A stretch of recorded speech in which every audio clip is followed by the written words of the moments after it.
राष्ट्रीय जनता दल के लोगों से हम आग्रह करेंगे कि थोड़ा धैर्य रखें, अभी तो शुरुआत हुआ है।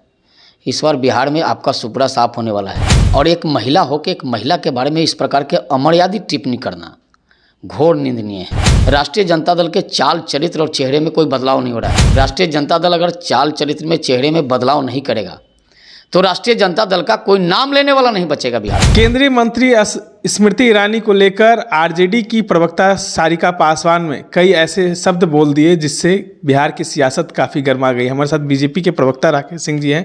कैसे देखते हैं, कई आपत्तिजनक शब्दों का प्रयोग किया गया है राजद की तरफ से? देखिए, राष्ट्रीय जनता दल के नेता आपा खो दिए। 2 दिन पहले जो गांधी मैदान में रैली किया, लोगों की भीड़ नहीं जुटी और भीड़ नहीं जुटने का खामियाजा बिहार की जनता पर, भारतीय जनता पार्टी पर उतारना चाहती है, गुस्सा उतारना चाहती है।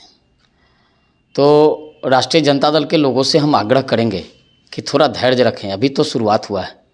इस बार बिहार में आपका सुपड़ा साफ होने वाला है। कुछ पार्टी के जो बयानवीर है वही बच पाएंगे, बाकी सबका काम। लोग तो कह रहे हैं कि भीड़ देख के नरेंद्र मोदी बार बार बिहार आ रहे हैं। नरेंद्र मोदी तो पहले से कार्यक्रम बनाए थे। बेतिया में आपको पता होगा पिछले नवंबर से कार्यक्रम टल रहा था, तो नरेंद्र मोदी जी ने पहले से कार्यक्रम बनाए थे और बिहार के विकास के लिए हमेशा वो चिंतित रहते हैं। राष्ट्रीय जनता दल को अपने बयानों पर पश्चाताप करना चाहिए और एक महिला होकर एक महिला के बारे में इस प्रकार के अमर्यादित टिप्पणी करना घोर निंदनीय है। हम जानते हैं आप हताशा में हैं, लेकिन आप हताशा में अपने आपा को मत खोइए। बिहार की जनता सब देख रही है। बिहार की जनता ने 15 में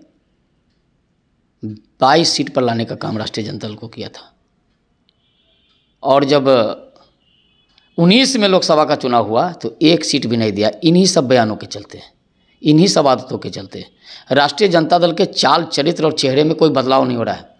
राष्ट्रीय जनता दल अगर चाल चरित्र में चेहरे में बदलाव नहीं करेगा तो राष्ट्रीय जनता दल का कोई नाम लेने वाला नहीं बचेगा बिहार में। और महिला प्रवक्ता होकर एक महिला नेत्री के खिलाफ, चूंकि शब्दों की एक मर्यादा होनी चाहिए और मर्यादा को उल्लंघन करके मर्यादाओं का पालन न करते हुए इस प्रकार का टिप्पणी करना कितना घटिया मानसिकता को दर्शाता है। इसकी जितनी भर्त्सना की जाए कम होगी। एक सवाल और है कि मंत्रिमंडल का विस्तार नहीं हुआ और मुख्यमंत्री आज जो प्रधानमंत्री का कार्यक्रम है उसमें भी शामिल नहीं होंगे। चिराग पासवान की भी नाराज़गी दिख रही है, उपेंद्र कुशवाहा की भी नाराज़गी दिख रही है। क्या लगता है? कोई नाराज नहीं है तो और नहीं कार्यक्रम में शामिल हो रहा है। माननीय मुख्यमंत्री जी अभी जो 2 तारीख को कार्यक्रम हुआ था प्रधानमंत्री जी का, तो औरंगाबाद में और बेगूसराय दोनों में शामिल हुए। किसी कार्यक्रम विशेष के लेके उनको विदेश जाना है, इसलिए सबको पता है, इसलिए वो कार्यक्रम में संभवतः शामिल नहीं हो रहे हैं। जिसकी जानकारी आपके माध्यम से मिल रही है, एनडीए मजबूत और एकजुट है और कोई मुगालते में न रहे। देश में और राज्य में एनडीए का कोई मुकाबला नहीं होगा। चिराग पासवान के चाचा तो उस मंच पे रहते हैं, लेकिन चिराग पासवान नहीं रहते हैं। आएंगे, वो भी देर सवेर आएंगे। सब लोग एनडीए में हैं। एनडीए में कहीं कोई परेशानी नहीं है। एनडीए एकजुट है और मजबूत है। दूसरे दलों को, विपक्षियों को चिंता करने की जरूरत नहीं है।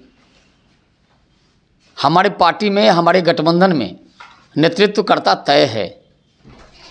पता नहीं कितनी बैठकें हो गई इंडी गठबंधन की, आज तक ये तय नहीं हुआ कि नेतृत्व कौन करेगा, नेता कौन होगा, नीति क्या बनेगी, नेतृत्वकर्ता कौन होगा, आज तक तय नहीं हुआ। लेकिन एनडीए में तो सब कुछ तय है। एनडीए में तो कहीं कोई विवाद है नहीं। बिहार में सीट बंटवारा भी कहाँ होगा? सब हो जाएगा ना, समय आने दीजिए, सब कुछ हो जाएगा। चलिए, ये थे हमारे साथ बीजेपी प्रवक्ता राकेश सिंह, जिन्होंने साफ साफ स्मृति ईरानी पर भी कहा है और तमाम सीट बंटवारे पर भी बातचीत हुई है। इस तरह तमाम अपडेट्स के लिए बने रहे देशवा न्यूज़ के साथ।